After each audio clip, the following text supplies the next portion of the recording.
2025 Saints Report. Sponsored by Bay Pest Control.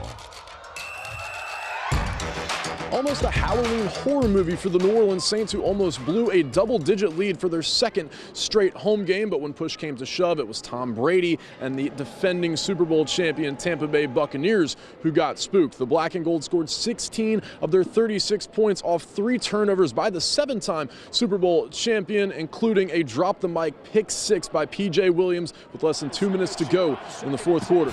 One of the coolest things about our new set here at News 25 is this awesome video wall. And one of the coolest things about this awesome video wall, when people wave at me, I can wave back.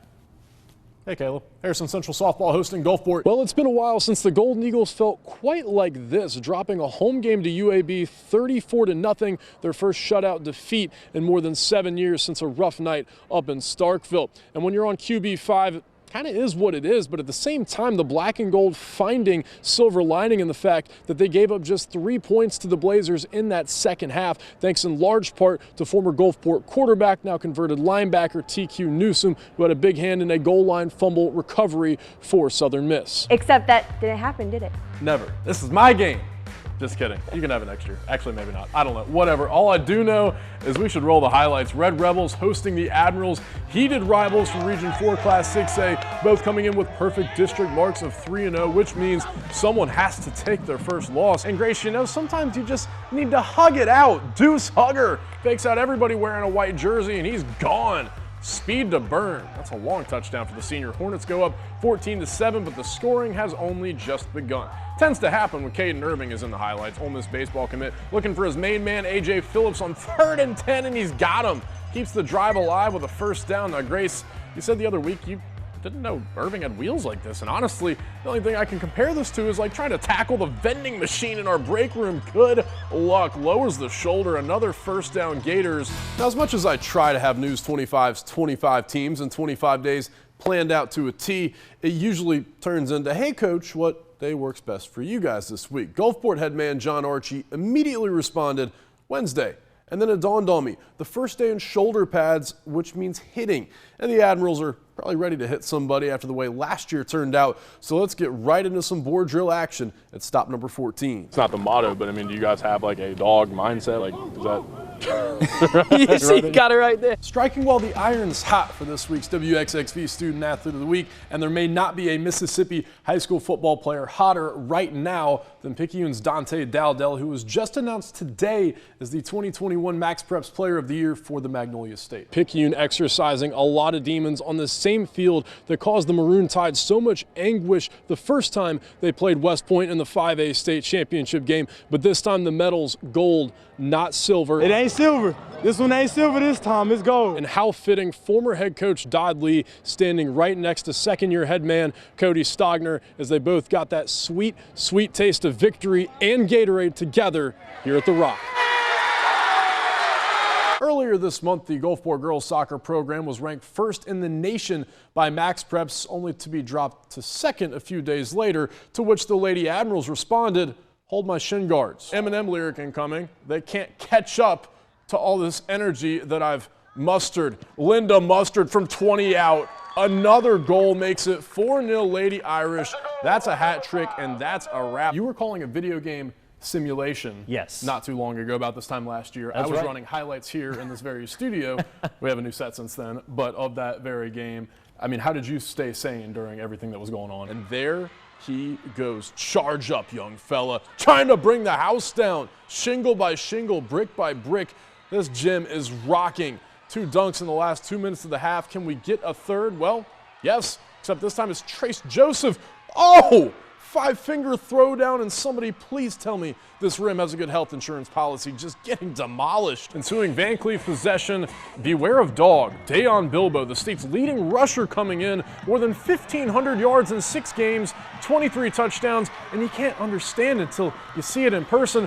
Actually, Grace, I take that back. You can see it on video, too. Are you kidding me? That's right, Grant. Gulfport and Picayune know each other very, very well. They've met now 7 years in a row, including tonight in the month of September, and that just goes to show how important a game like this can be, where you're using this as a barometer, get to know your opponent, get to know your team a little bit better, see who comes out on top on Friday night. Now, Picayune 4-2 over those last 6 games, but these last 3 games in particular, explosive, high-scoring games, both teams averaging, combining 82 points per game over that little 3-year stretch, and all of those games decided by 1 possession. So joining me here is Brian Caldwell, athletic director here at Gulfport High School, to talk about this matchup and what it means to a team that's always looking to compete late in the season, but getting a little taste of it early on. How can that help you guys down the stretch? That was a life hand you lemons kind of sports block. If It was. Jeff did great, so kudos to you.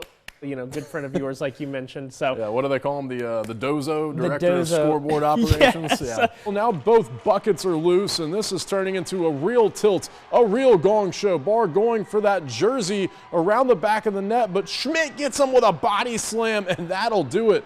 5 minutes in the sin bin for both players. Absolutely electric in front of 6,000 plus fans getting their money's worth and then some. As for the rest of the game, well, here's how the scoring played out as the Thunderbirds take it 4-3 in overtime. But what about that fight? Ladies and gentlemen, we are live here on a Friday night with some diehard Seawolves fans. Sir, what is your favorite part about a Seawolves game tonight? My favorite part is the fighting. I want to see fights. We've already got one. How many more do you need tonight? I think Vegas set the line at 4.5. We're hammering that over. We're hammering the over here tonight, folks, in the game and on the fights. You heard it here first from some diehards. Bring on the fights, baby. Last night we started the show with a comparison between 2 tragic situations. Just 2 days after the heartbreaking loss of Stone High School athletic director Kevin Connard, his son Garrick took the ball in Game 1 of his team's 3rd-round playoff series against Purvis. Much like Brett Favre played the game of his life on Monday Night Football just 1 day after losing his father back in 2003.